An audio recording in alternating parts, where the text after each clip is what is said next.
Selamat berjumpa kembali di channel YouTube kami, Fisika Unsur Dinamis Tanpa Friksi.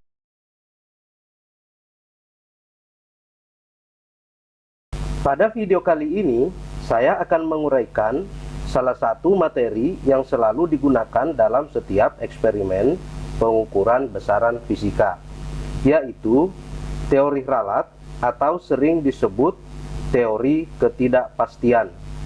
Teori ralat atau teori ketidakpastian merupakan metode penentuan nilai besaran fisika dengan mempertimbangkan faktor koreksi pada proses pengukuran dan perhitungan.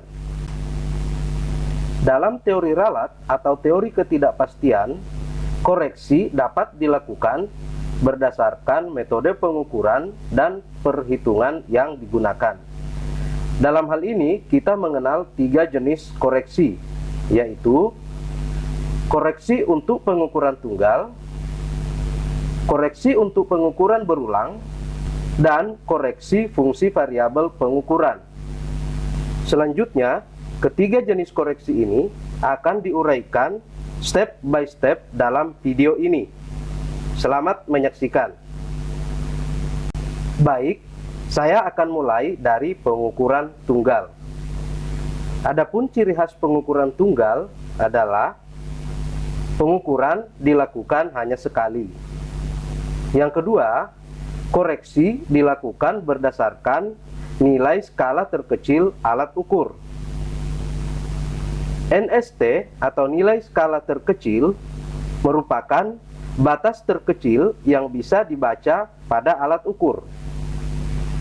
Sebagai contoh, perhatikan mistar baja yang ada pada slide ini. Mistar baja ini hanya mampu mengukur batas terkecil sebesar 1 mm, sehingga kita dapat mendefinisikan bahwa NST atau nilai skala terkecil untuk mistar baja ini adalah 1 mm.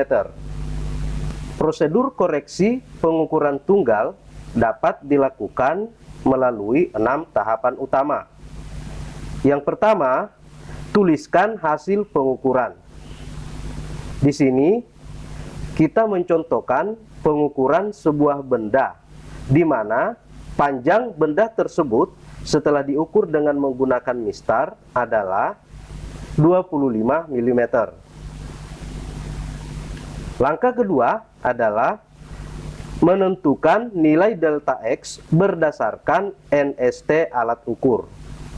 Sebagaimana yang telah dijelaskan sebelumnya, bahwa mistar baja mempunyai NST 1 mm, sehingga delta X sebesar setengah NST.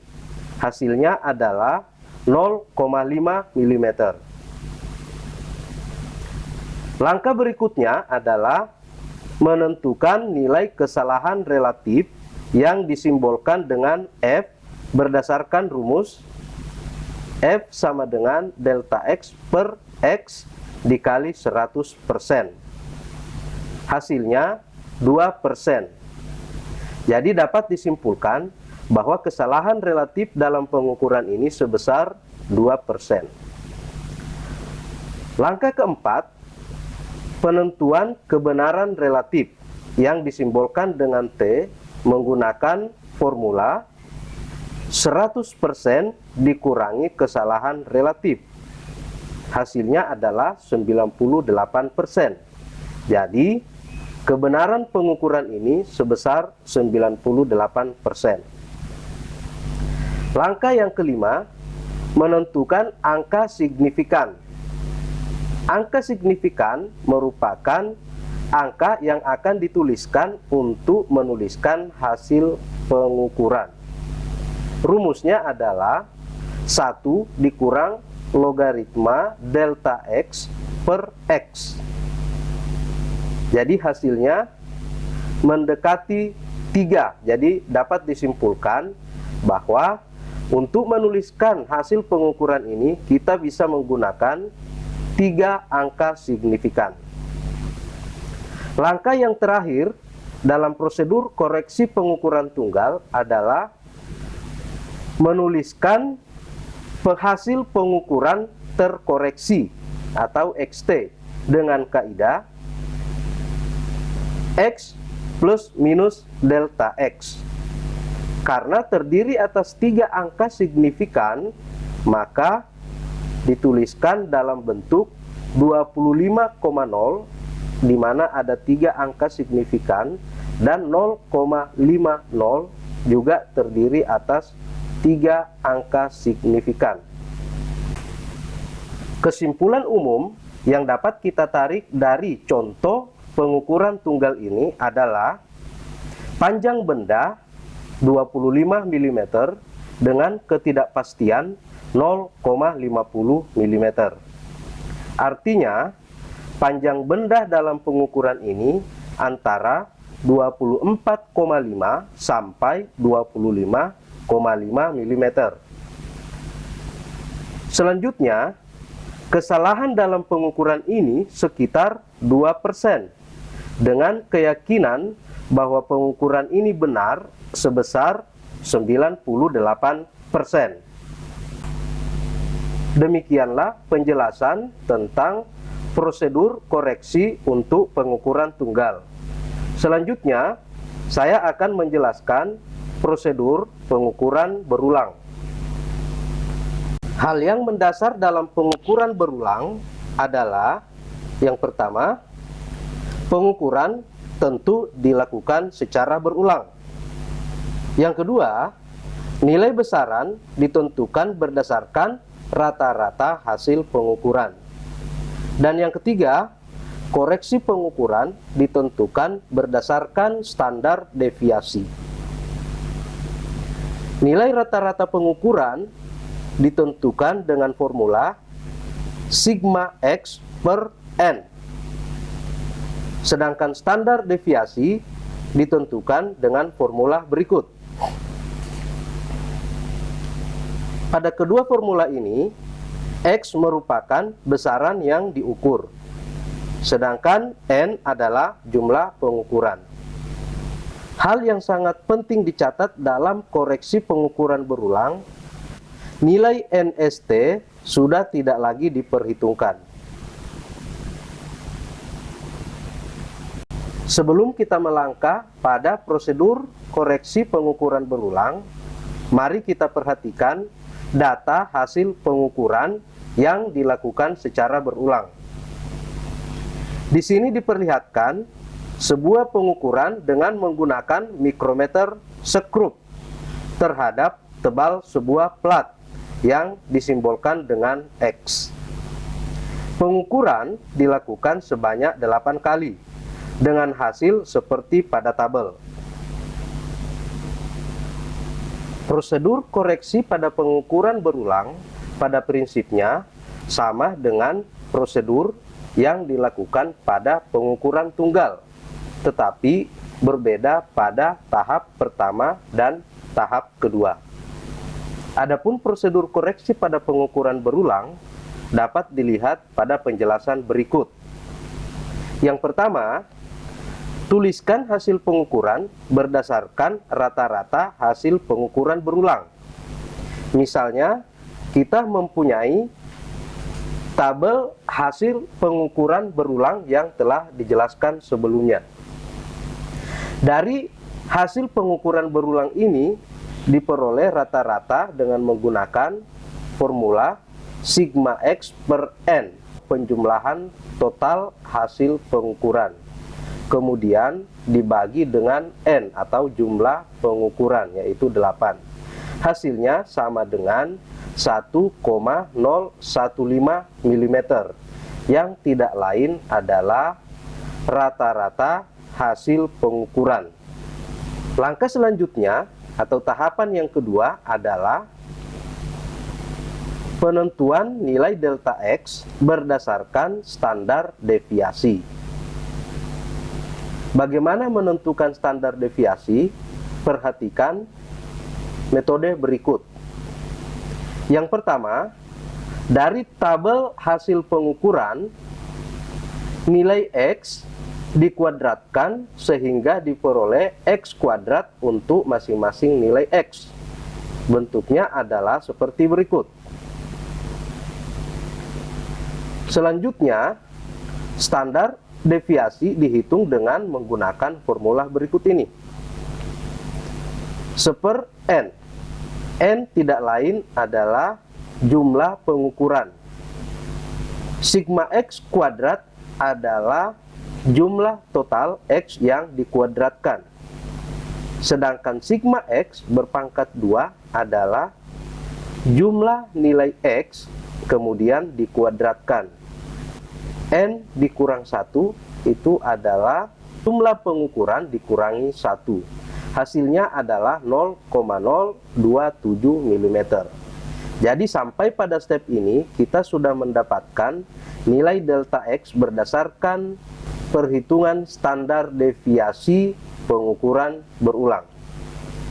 Langkah ketiga adalah menentukan nilai kesalahan relatif. Prosedur ini sama dengan prosedur pada pengukuran tunggal. Formulanya adalah delta X per X. Hasilnya 0,3%.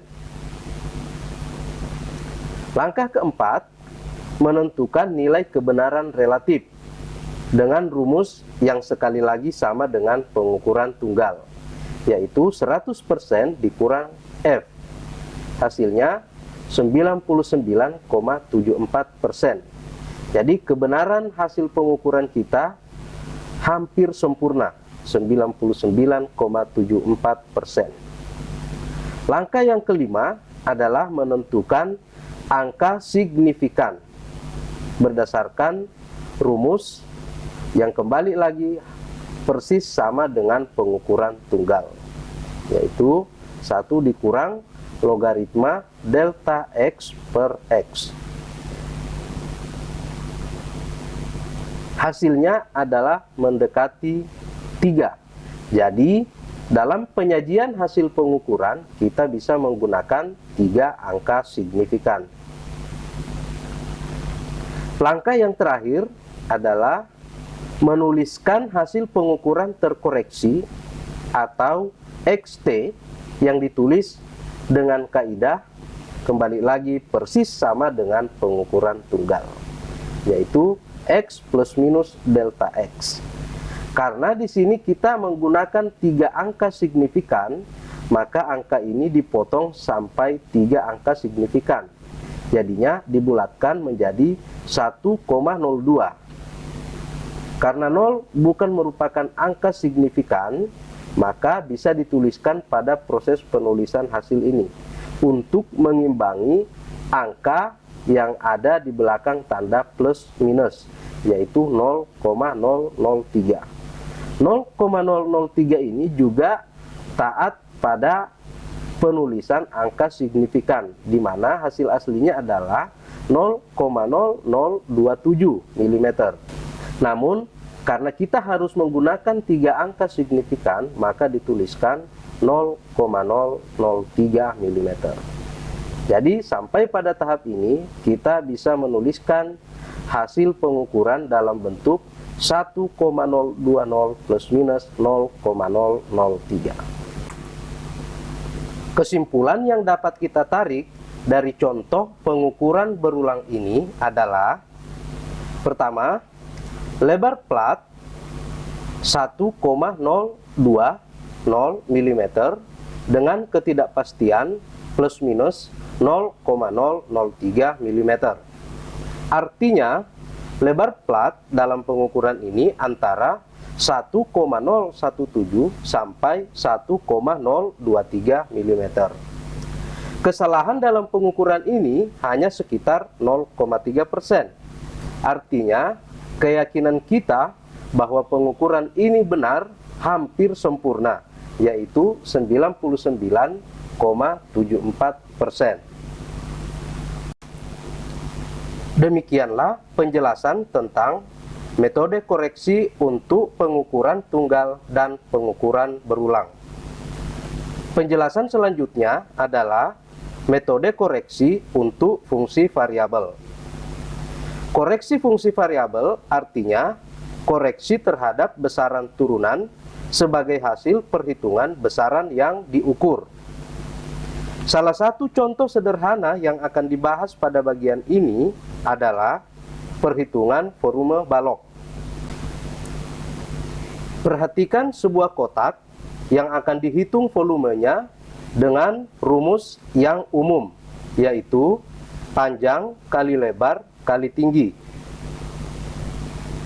Di sini, panjang bisa diukur secara berulang. Lebar juga bisa diukur secara berulang.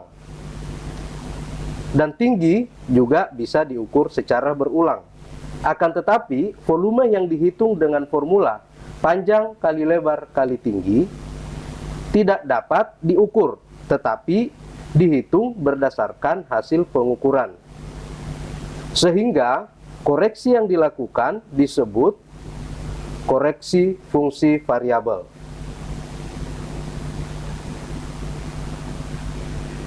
Bagaimana prosedur koreksi fungsi variabel pengukuran?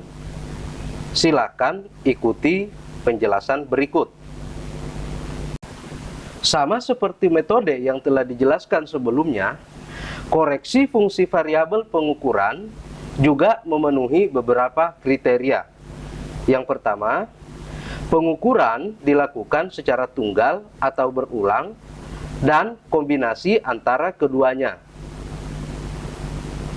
Nilai besaran ditentukan berdasarkan hasil pengukuran tunggal dan strep atau rata-rata hasil pengukuran berulang. Koreksi pengukuran ditentukan berdasarkan NST alat ukur dan atau standar deviasi. Di sini, nilai skala terkecil masih memegang peranan penting untuk menentukan delta X menggunakan formula 1/2 NST sebagaimana yang diterapkan pada pengukuran tunggal. Nilai rata-rata pengukuran menggunakan formula sebagaimana yang diterapkan pada pengukuran berulang. X adalah besaran yang diukur dan N adalah jumlah pengukuran. Standar deviasi juga diterapkan sebagaimana yang diterapkan pada koreksi pengukuran berulang dengan formula seperti berikut. Selanjutnya, koreksi variabel perlu dirumuskan secara khusus berdasarkan metode pengukuran dan besaran yang diukur. Berikut ini adalah koreksi variabel yang dirumuskan berdasarkan metode pengukuran dan besaran yang diukur. Yang pertama adalah jika semua Xn adalah pengukuran tunggal, maka delta X sebagai delta untuk koreksi variabel pengukuran dihitung dengan formula berikut ini. Delta X1 dan delta X2 yang tidak lain adalah pengukuran tunggal dihitung dengan formula setengah NST. Model yang kedua adalah jika semua Xn pengukuran berulang, maka delta X sebagai koreksi variabel pengukuran dihitung dengan formula seperti ini.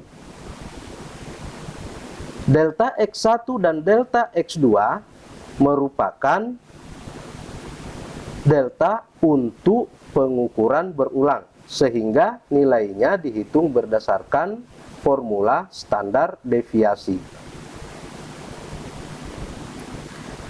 Dan yang terakhir, jika Xn adalah perpaduan antara pengukuran tunggal dan pengukuran berulang, maka delta X sebagai representasi koreksi variabel pengukuran dapat dihitung dengan formula seperti ini.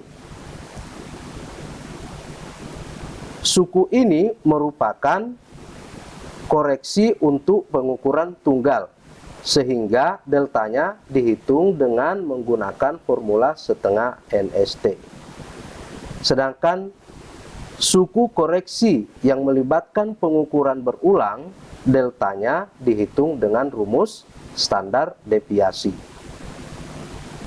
Selanjutnya, saya akan menjelaskan salah satu contoh koreksi fungsi variabel pengukuran dengan mengambil data hasil pengukuran berulang untuk semua variabel bebas. Jadi di sini contohnya adalah menghitung volume kotak, yang terlebih dahulu harus dilakukan pengukuran panjang, lebar, dan tinggi, atau dalam tabel ini dibahasakan dengan tebal, dan disimbolkan masing-masing X1, X2, dan X3. Pengukuran dilakukan sebanyak 8 kali untuk setiap variabel bebas. Datanya bisa dilihat seperti berikut. Langkah selanjutnya adalah melakukan tabulasi data dan perhitungan volume balok. Volume balok dihitung dengan formula V sama dengan X1 kali X2 kali X3. X1, X2, X3. Ini hasil untuk perhitungan pertama. Dan juga perhitungan berikutnya dilakukan, kemudian dilakukan tabulasi sigma, rata-rata, dan standar deviasi untuk masing-masing pengukuran. Sedangkan faktor koreksi untuk volume ditentukan melalui koreksi fungsi variabel pengukuran.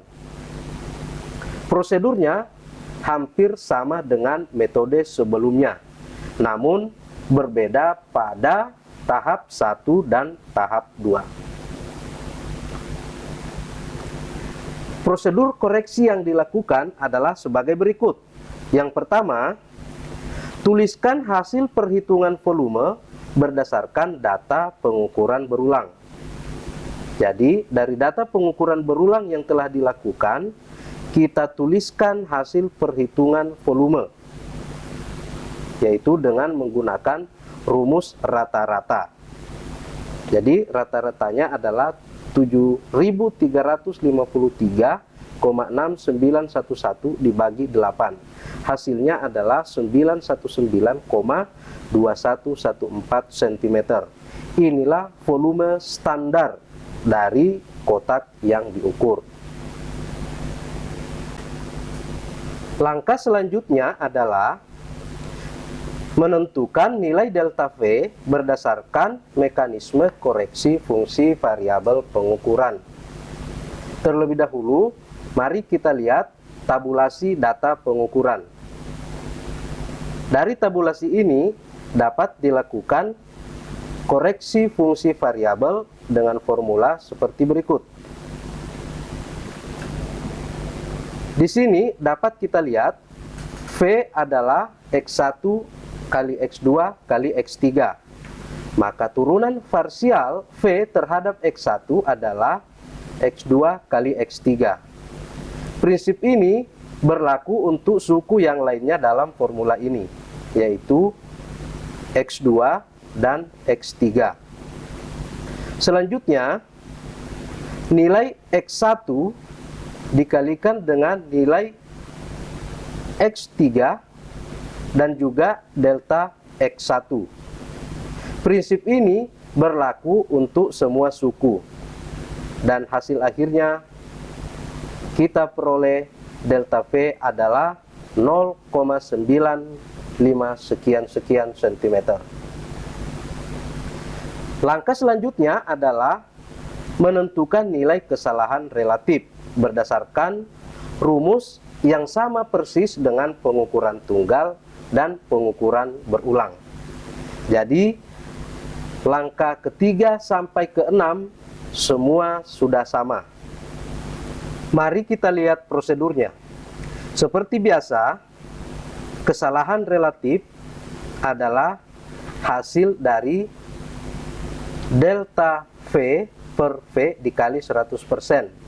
Jadi di sini kita melakukan kesalahan 0,1%. Hasilnya hampir sempurna. Langkah selanjutnya adalah menentukan nilai kebenaran relatif, yaitu 100% dikurang kesalahan relatif. Artinya pengukuran kita hampir sempurna, 99,9%. Langkah berikutnya adalah menentukan angka signifikan. Prosedurnya sama seperti pengukuran tunggal dan berulang. Dan hasilnya kita lihat mendekati 4. Jadi dapat disimpulkan penulisan hasilnya akan menggunakan 4 angka signifikan. Langkah selanjutnya adalah menuliskan hasil perhitungan terkoreksi dengan kaidah V plus minus delta V. Karena kita akan menggunakan 4 angka signifikan, maka hasil ini dipotong sampai angka 2. Dan juga delta V-nya dipotong sampai 4 angka signifikan, yaitu sampai angka 8. Sehingga hasil perhitungan kita dituliskan dalam bentuk seperti ini. Dari koreksi fungsi variabel pengukuran yang telah kita lakukan, maka dapat disimpulkan bahwa volume balok sekitar 919,2 cm berpangkat 3 dengan ketidakpastian kurang lebih 0,9558 cm kubik. Artinya volume balok dalam perhitungan ini antara 918,2 sampai 920,2 cm kubik. Kesalahan dalam pengukuran ini sekitar 0,1% dengan keyakinan bahwa pengukuran ini benar 99,9%. Hampir tidak terjadi kesalahan. Namun, apa hikmah yang bisa kita tarik dari pembelajaran ini adalah manusia sebagai pelaku pengukuran dan perhitungan tidak akan pernah mencapai kebenaran mutlak sampai 100%. Demikianlah penjelasan tentang koreksi fungsi variabel. Pengukuran yang telah diterapkan semuanya adalah pengukuran berulang. Selanjutnya, koreksi fungsi variabel dengan pengukuran tunggal tentunya dengan mudah dapat dilakukan berdasarkan metode yang telah dijelaskan lebih awal dalam konten kali ini. Pada kondisi yang lain, koreksi fungsi variabel dapat juga dilakukan berdasarkan pengukuran kombinasi antara pengukuran tunggal dan pengukuran berulang. Koreksi yang juga digunakan merupakan kombinasi antara keduanya. Formula yang digunakan juga sudah dijelaskan sebelumnya. Untuk itu, silakan berlatih dengan melakukan pengukuran secara langsung terhadap besaran fisika yang ada di sekitar kita. Sampai jumpa lagi pada video berikutnya. Jangan lupa ikuti terus channel YouTube kami, Fisika Unsur Dinamis Tanpa Friksi.